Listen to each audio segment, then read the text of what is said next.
The hunt for love is over, 90 Day Friends, but the off-camera drama is not. Here's what's coming up on Skipping the Sheets. Chantel reveals how and when her relationship with Ashley really heated up. Was Sophie juggling her husband Rob and Chantel's ex Pedro at the same time? And Colt flees the US without Cortney. Where he went is no surprise. I'm breaking down the 90-Day Hunt for Love Tell-All Part 2 and revealing what's going down between these former couples right now.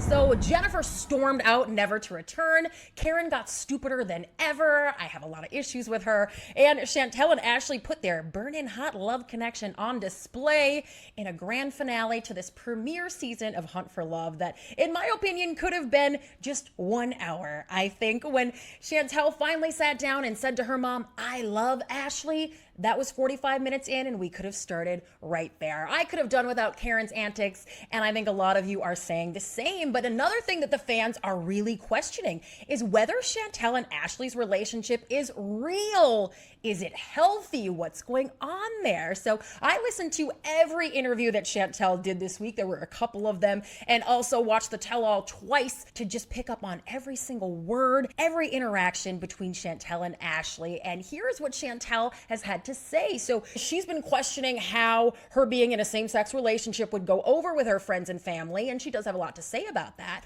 But Chantel says that Karen has never been rooting for any relationship she was in, even with a man, and that Chantel doesn't even talk to her mother about Ashley because she says it will start an argument. Now, she has echoed a lot of the same things here in real time in her interviews that she did on the tell-all, which was filmed in late June, early July. Chantel says it's not that her mother has a problem with her being in a relationship with a woman. Her mom has a problem with Ashley, which we saw a lot of course, on the actual episode. So we knew that. But what we didn't know is how Ashley and Chantel's relationship really started budding after Chantel left the resort. Chantel explained a lot about that. She says her and Ashley hung out. They were really good friends for a long time before Chantel left, and that Chantel to herself was even thinking, I really like this person. I really like spending time with her. Maybe so much so to the point that I should ask her to move in with me. We could be great roommates. And that was where Chantel was at when Ashley confessed her feelings to Chantel and gave her that kiss before she left for Tulum. So after that, Chantel says they started hanging out, that Ashley really wooed her with flowers and hot dates. So by Chantel's account, her and Ashley's relationship really progressed naturally, as any other relationship does, to the point where now they are living together. They are very happy. You can check out this video that I grabbed off her Instagram about a week ago of them getting very sexy in the club together. They're on a group date. Chantel's brother River is there as well. We heard a little bit on Hunt for Love Tell All about how Karen said her and Ashley were friends first, and then Ashley kind of went and started hanging out with River, which is a lot more age appropriate for Ashley. And now we know that Ashley and River have this common interest of music and making music. There got a little bit more about that coming up, but that then, of course, Ashley also struck up a friendship with Chantel, and Karen explaining that, well, I was friends with Ashley first, and then it really seemed like she was going for Chantel, like she wants something out of Chantel. Couldn't it be possible that she just really, really liked Chantel, thought she was beautiful, and felt a connection with her? And so in meeting Chantel through her mom was like, yes, I would like to get to know her better. I think Ashley is very genuine. Some of the pushing that we saw on the tell-all when the cast and producers encouraged Chantel and Ashley to share a kiss on screen, I think all of that is just Ashley still figuring out how to have a relationship in the public eye. That's something that Chantel does have experience with. But you can bet when everybody is rooting them on and questioning what's really real between them, that's why we got this pretty graphic, kind of long, kissy scene between Ashley and Chantel on the show that some of you guys really interpreted as being kind of forced. But what else was Ashley supposed to do in that situation besides show everybody like, hey, you want to know, you want to see? Here it is. And it looked all very genuine and hot, hot, hot to me. Ashley is clapping back online as well. So when we are being really critical of Ashley's behavior, let's remember what she's been dealing with being new in the public eye. So these are some of the comments that she's getting on Instagram of people questioning her morals, her faith, because she is a lesbian. And this is what Ashley has to say back. She's, I would say, reserved. She's had some less reserved clapbacks than this, but she is making a lot of sense. She's standing up for herself and Chantel, and they have really gone full bore in displaying their relationship on Instagram especially, but all over social media. They are not being shy, as they shouldn't be. So Ashley is still figuring it out, but I will give the naysayers this. So Ashley has released some music, a full-on album. She performs under the name Kotera, and you can find it on Apple Music, streaming everywhere. She has 9 songs, and Ashley had this full album ready to go when she was going to hit the public eye. So that dropped in March. She also posted a little video of her rapping on the beach to her song SeaWorld. When I see that ass shake, I do a double take. And I know you guys have seen that. It's an awesome watch. I got her clamming up, but she gon' give me that purr. I got her blowing like a blowhole on a well. And when I come back up, land ho, I yell. She is looking good on the beach. She is being very sassy. Her music has a lot of bravado to it. I listened to several of her songs, and she is bragging about meeting a lot of girls, being popular, making that money. Shutting the haters down is another major theme of Ashley's music. So it seems very appropriate here. And check her out. She has these tattoos over her breast. She is full on letting her shirt fly open. There is a couple of little sensors at a couple points there on Instagram where you could maybe see her nips, but she is full on tattooed, breasts out, and apparently Instagram and nobody else has a problem with it. And I don't either. By all means, Ashley, do your thing. She looks great.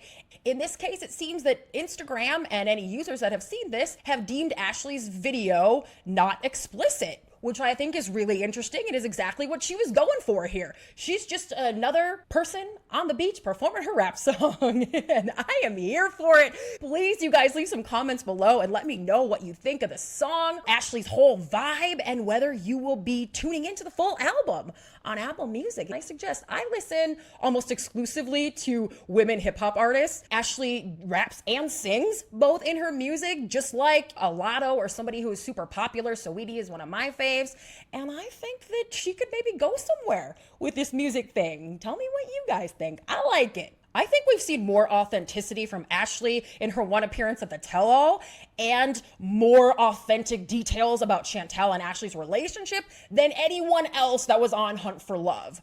Let's talk about Jeniffer, Cole, and Rob and this big reveal that sends Jeniffer over the edge. I think the most important thing to address here is the speculation about Jennifer's condition. She was clearly different, very, very different when they all of a sudden went back to her talking about the Cole and Rob stuff. She couldn't keep her eyes open. She said, wait, what are we talking about? What is the question? And I think people took that as her being sassy, like, next question, please. But she was clearly genuinely confused in that moment. She is swaying around and she drops a whole lot of attitude, even for a Jeniffer, right off the bat. I saw a lot of speculation online, and I'm just going to say it was pretty clear to me that Jennifer's whole demeanor and physical condition changed rapidly in a way that me being a former bartender, I'm consider myself an expert on these things. I would say she was about 3 tequila shots in, and maybe her meds were starting to kick in, or the tequila pushed that along too. Again,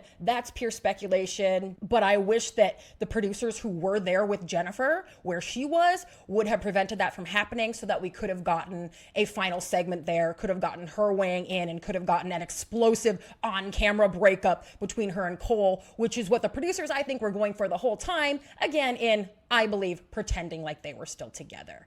We still got no details about these 7 months that Jeniffer and Cole have supposedly been talking and been in a relationship. No details about him meeting any of her family or going to visit her. No details about how she spent her time when she was in New York, if it was with him or not. And obviously, when Cole was asked about the K-1 visa in a very kind of casual way, and he gave this canned answer back, it became very clear that It's not that Jeniffer and Cole were being elusive because we are going to see their relationship play out on a future season of 90 Day Fiancé.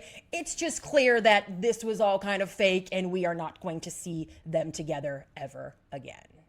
I also want to remind everybody, and you know this, we've been sitting here every single week for 15 weeks watching not just the show, but also an hour long Between the Sheets where the cast tells us what was really going down. They answer the same questions a million times, and we have seen a lot of different answers to those questions. So the idea that Rob and Jeniffer ever denied hooking up, it was silly to me, and I'm sure to you as well. We've talked a million times here, especially early on, about how Rob wouldn't flat out deny it. Neither would Jeniffer either. So now production changing the narrative that no, they denied it and they hadn't had sex, just to kind of lead up to this big reveal. It felt sort of cheap to me, and there were a lot of things I felt, especially in part 2 of the tell-all, that were rehashings of stuff that was from Between the Sheets or things that played out in public on social media months and months and months ago that they just did not need to devote time to. Again, this tell-all could have been just one part. And I think Cole maybe would have appreciated that as well. He just gave us more of what he had been giving us the whole season. And I just want to go ahead and say, bye, Cole. I hope that you find the ways to grow as a partner in the ways that you need to. And that's all I'm going to say about that, because I don't think that we are ever going to see how Cole is in a relationship ever again. Let's talk about Rob instead, somebody who we are definitely going to continue to see on the 90 Day franchise, and his current estranged wife, Sophie. I talked about this even before Hunt for Love started to air. Sophie and Pedro happened in March. It was one weekend together in Texas. She posted these screenshots on stories on Instagram of his leg, of their location. There are no photos of Sophie and Pedro's faces together, but that's what happened. There was no interaction between them after that.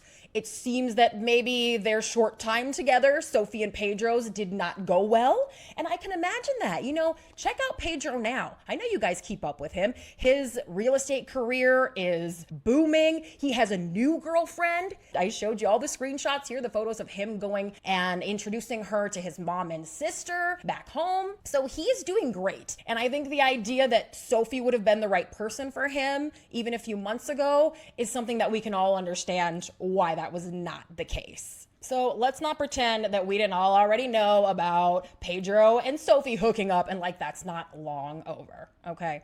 You know who else can stop pretending? Cortney. She's not trying very hard anymore, with her back fully turned to Colt by this point in the tell-all. And also remember that this tell-all was filmed over more than one day. And they do that now. They have for the last many tell-alls where they have everybody dress up, same hair and makeup and the same outfit another day to kind of keep rehashing all the drama. So keep that in mind. But Cortney by this point has had it with Colt, clearly. She did her little fake thing and yeah, we're still together, but we had these problems and it's maybe not going much of anywhere. And now she's ready to shut it down, it looked like to me. He's still trying to play the game. At the very, very end, he even says, I can't wait for your mom's cooking. And she's like, yeah, weird, because they kicked you out months ago, is the rumor on the internet. I doubt that Colt and Cortney actually left together, and I doubt they have seen each other since. I'm about to tell you where Colt went and who he is spending his time with, and it will be no shocker to any of you. While Cortney has been super quiet on social media for the last few weeks, and she is not talking about Colt, not commenting back to anyone asking anything, Colt, on the other hand, is posting all kinds of photos from Brazil, where he managed to make it all the way with his leg that still isn't great. And, you know, this necklace that everybody hates. There he is standing in front of a famous building there. Remember last week I showed you these photos that he had posted on Instagram of him clearly being in a car accident, and he had no explanation of that. So now he's posting saying, yes, I'm in Brazil, and yes, I was in a car accident. It seems like he's okay, but he must have got plenty of attention from just leaving that hang in the air for a week. He didn't need it, because if he is over there meeting the woman that he had been talking to for a year from Brazil before he went to the resort, that he admitted on the tell-all, and that he was still talking to, him and Cortney revealed that as well. If he is over in Brazil meeting with her, then there really isn't anything to be elusive about or to attention whore about, because that is all anyone wants to talk about. Who is she? And most importantly, our cameras following Colt's trip. He clearly has no money. Then there's been rumors that he's got tax issues and, he has no house and had to go live with Cortney. So how did he afford a trip? Unless it's because he just got paid from Hunt for Love, probably should work on getting divorced from Vanessa if you've got some money in the bank. But apparently he either decided to buy a ticket or production is following and funding this trip to Brazil because they know it's going to be huge drama amongst his breakup with Cortney. And maybe we'll see that too on a future season of 90 Day Diaries, maybe, or even The Single Life. That's how both of their single journey will begin. But I will not be surprised one tiny bit if Colt has cameras over there with him, even just for his safety's sake. What the hell is he doing over there, hobbling around on those cobblestone streets, trying to just get some you-know-what, bro? Come on. And mostly I want to hear from Cortney on all of this. Give us the explanation. Maybe we'll never get it if they were faking things through the tell-all. But how is Cortney doing now? Is she dating anyone? And how is it possible that she has always been so focused on finding a man with money, and yet she almost ended up with Usman and now Colt? So I hope she is somewhere on a yacht with the man of her dreams, but we wouldn't know it because she's being really quiet. I mentioned Usman there. It was cool to see Kimberly on the tell-all. We all had sort of predicted that she might show up, and she knows him so well. She called Usman out for playing his games. I was a little worried she wasn't going to after saying that Cortney was leading him on, but Kimberly has Usman's number, and I like this idea that they're friends and that she supports him. Usman and Jamal are not really of differing ages. The idea that maybe Kimberly and Usman have sort of a mother-son relationship is weird, of course. Obviously, they're friends, but I could see where Kimberly is someone who maybe Usman listens to, and she is super wise. And Kimberly, if you're listening, thank you for your service. We just always have to say that. But the other big shock from Usman was him saying that he is going to get married this year. We were supposed to be shocked again, but you weren't if you were here last week listening to Skipping the Sheets. I showed you these screenshots of a woman saying to Usman online, I had a great time with you in London last weekend, heart emoji, and of him reiterating that he has found the one and that he is getting married. So that is true. While it seemed like more of maybe Usman playing games, and how he then backtracked and said, oh, but Cortney and I, we're still talking and da-da-da-da. That's just Usman's games. He clearly has found the one. And again, I hope the cameras are following that too. And if we can dig into that and find out a little bit more about his relationship, I'm certainly going to do that. Now that the tell-all has aired, the NDAs will clear eventually, and I think everyone will be able to be more open and honest about their current love life. We'd like to know Tiffany's relationship too, and how long that's been going on. We don't buy for 1 second that Tiffany and her boyfriend Ronnie have not been dating this entire time. But I do believe that this relationship that Usman is in is new, and I'm going to keep y'all updated on that because Skipping the Sheets isn't going anywhere. I have mentioned we're going to take a week off next week, and then this is going to become a show that covers everything in the 90 Day franchise every week, from news to recaps, interviews, all the good stuff. So don't go anywhere because I also have an update on Elise and Tim. I did tell you last week I was going to try to get to the bottom of this because Tim asking Elise out did seem pretty disingenuous. He was just being encouraged by his ex Veronica, who did seem to have good intentions. But Elise did say in an interview this week that, yes, Tim is great, but after filming the tell-all, they wrapped at midnight, and that she was just so exhausted. She had an early flight the next day, and so the date never happened, but that she does have respect for Tim. I don't think it's any surprise that that was all just for the cameras. I didn't expect to hear either of them say that they were going to go out on a date. Tim really tried to carry it through to the end, like, yeah, I'm going to hit her up later tonight. Well, that would have been cute, but we're not buying it. And whatever it takes to keep Elise, I guess, in the 90 Day franchise, because I want to continue to follow her. I think she's going to have some emotional fallout. I think she's going to have some fallout in her dating life, obviously, from all of this. And I wouldn't mind keeping up with Elise. She would be the only normie single I would ever have to see again. And I'm curious how you guys feel about that. Like, if she pops up on the next season of 90 Day The Single Life, which has been being filmed for a long time, it's supposed to be Gino supposed to be on it. And, who knows? They could have been filming these people this entire time. There's a reason why Elise and Cole were the only normie singles sitting up there. But I just really hope that we will see more of her. She was really good at pouring her heart out. She was not fake.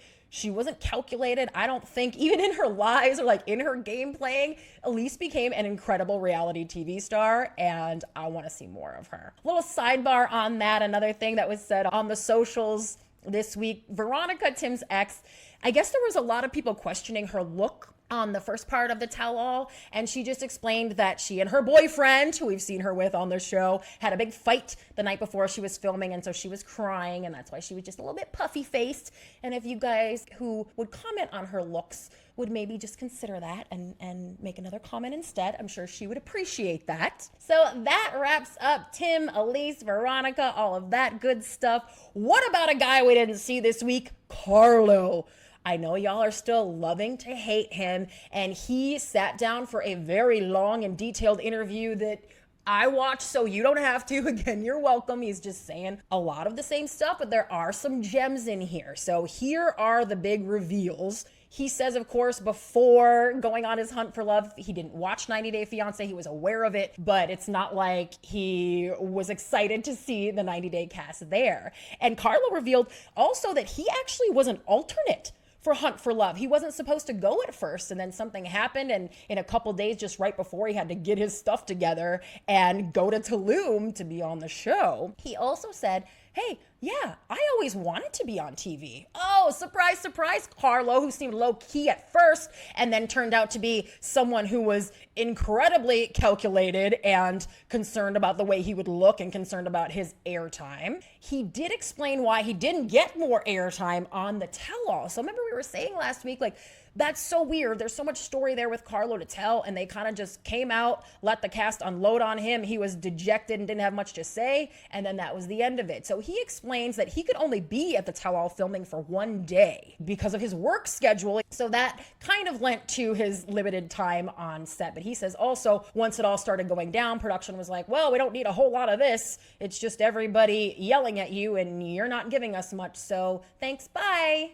So if he had been there at the tell-all to talk a little bit more, here are the things that would have come out. So he said that the reason why he agreed to kind of go on the show in the first place, why he wanted to, was because he thought the public aspect of the show would help him go the distance in a relationship. He kind of says without saying that he's always been a crappy boyfriend and hasn't been good in relationships. Carlo doesn't seem like he was much of a stand-up guy before going to the resort, and that when he got there, he did meet Elise on that first night at the masquerade ball, and he thought, this girl's too good to be true.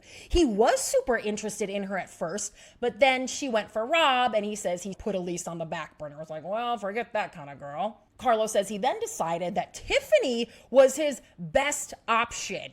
Now, this is not the first time he has said that. He said that on Between the Sheets as well, and he said good choice or something too in this interview about Tiffany. He was clearly in his mind running, the numbers and the names going, who can get me airtime? Who is the best story to tell? Tiffany is the queen bee, he called her a couple of times. The more Carlo talks, the worse he sounds, and the more it sounds like he was just playing the whole game here. He claims that now he is a recovered F-boy, that he has been sober for months. He said at the time of the tell-all it had been 3 months sober and that he was really working on his health, but also kind of gives us the same claims as he did in the finale, that like, oh, Tiffany and I were still cool, and I knew she was going to choose Rocky, and I wasn't going to choose anyone. And Elise says, no, her and Carlo were, talking that whole time leading up to the finale. So that's why I listened to this interview, so you don't have to, because there's just one more little tidbit from Carlo's interview that is so juicy. He says that while they were at the resort early on, Elise told Carlo this rumor that Tiffany had a boyfriend while filming. So while the fans were all hearing that too, way back last year when Hunt for Love was going on, that same rumor was circulating around the resort. Tiffany already has a boyfriend. There was a picture of him online, all of that. So when Elise told Carlo this, he wasn't sure what to think. When Carlo asked Tiffany about this rumor, she said it wasn't true and that it was really just a test to see if Elise would spill secrets.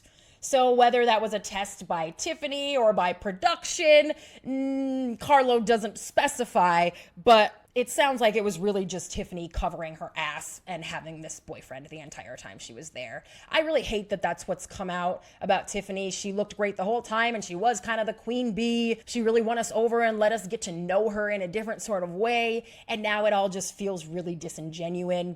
So we will have to see again. Maybe they will film Ronnie and Tiffany's relationship and then we'll get to see what was real about it. Maybe they were filming when he supposedly showed up at her door to reconcile after she got back. So I could be wrong. Tell me what you guys think about that. I think they may all want lots of therapy after this whole experience. Carlo did mention that him and Elise really felt traumatized and really trauma bonded together, and that's how their relationship progressed when they left. But Carlo also said that he meets with Tanya, the therapist from Hunt for Love, every week. It sounds like she's really helping him with his relationship issues and that she is really being his therapist in real life in a way that we aren't seeing that's not for the show. Or is it? I was wondering, maybe it is mandated by TLC. Like they're like, hey, you all, this has been a really crazy experience for you. And if you feel like you want to talk to somebody, if you feel like you've got some emotions to work out, we want to provide that for you. And surprise, surprise, it's a therapist you've already gotten to know. So maybe that was part of Tanya appearing on the show, was being TLC's therapist to their cast. Perhaps she was even doing that before she got cast on the show. She is married. That would have been the only way to get her there. But it kind of tracks that somebody would have said, hey, what about that really hot, big personality therapist that we send the cast to when they get crazy? Maybe we should put her on the show. And I also think the idea that they were supposed to get therapy at the resort was maybe going to be a bigger part of the show, them really sitting down and spilling their guts and people making revelations and kind of moving on from things. I think that was supposed to be part of it. Like there was maybe supposed to be more talk about their exes and their past.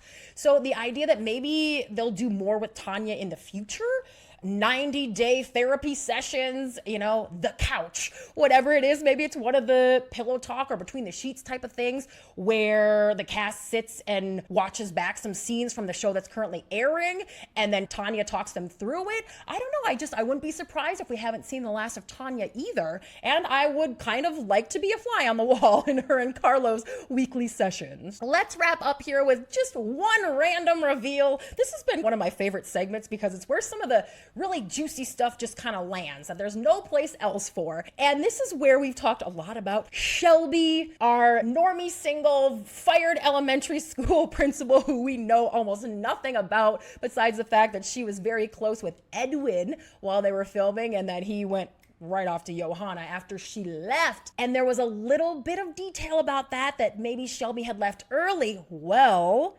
Chantel confirmed it in an interview this week that Shelby did leave Tulum, leave the resort and her hunt for love early. So how that all worked out to her losing her job. She has 2 young kids and this all went down last fall. There is still a lot of talk about it and it is still, I think, a big story locally where Shelby lives there in Texas. Every week I've said if we can find out something about Shelby, if she wants to tell her story, I will certainly let you guys all know what she says, but it certainly seems like she wants to wipe her hands of this and I don't blame her one tiny bit. And I also appreciate that production clearly did not put a lot of attention on her, didn't use her a lot if she wasn't feeling good clearly about her experience. There was that one between the sheets where Rob said Jennifer called her a whore and all that kind of stuff, and maybe that was just the only little taste she needed to be like, I'm out of here. Who is the Hunt for Love single who looks the best out of anybody? The one we know absolutely nothing about, Shelby. I would have liked to see more of Shelby, I think. I did not need to see more of some of the normie singles on this pillow talk that aired afterward last week too. Remember I told you it's not really worth a watch. They weren't giving us anything. Nikki was there, Joe was there, May was there, but it wasn't giving between the sheets insider info as they sat and watched the tell-all. I have seen more than enough of Ed and Natalie and some of the others, and I'm really wondering if TLC considers that pillow talk kind of a failure. It seemed to fall pretty flat with the fans, or if we're going to be seeing more of that kind of stuff all the time. Like throw the cast in a bar, throw the show on, and let's see what they say. So this would be the point in the show normally where I would tell you what's going on next week on Hunt for Love, and I just can't imagine that it's over. Remember when they first announced this and we started seeing trailers and stuff for it, and then the rumors that it had already filmed and everything, all the crazy stuff that happened on it started to come out? I just couldn't wrap my mind around a 90-day dating show and how would that go, and we were so convinced that the exes were going to show up, and again, that was going to be a big part of it. So I have been really surprised by what Hunt for Love was, delightfully surprised. There's been a lot of fakery, but I don't think any more than there was on any other series from the 90-Day franchise. And I am certain that we are going to see another season of Hunt for Love. Who would you guys like to see on it? Let me know in the comments below. I'm thinking Vanya would be great, Anfisa. Everybody always wants to know what's going on with her.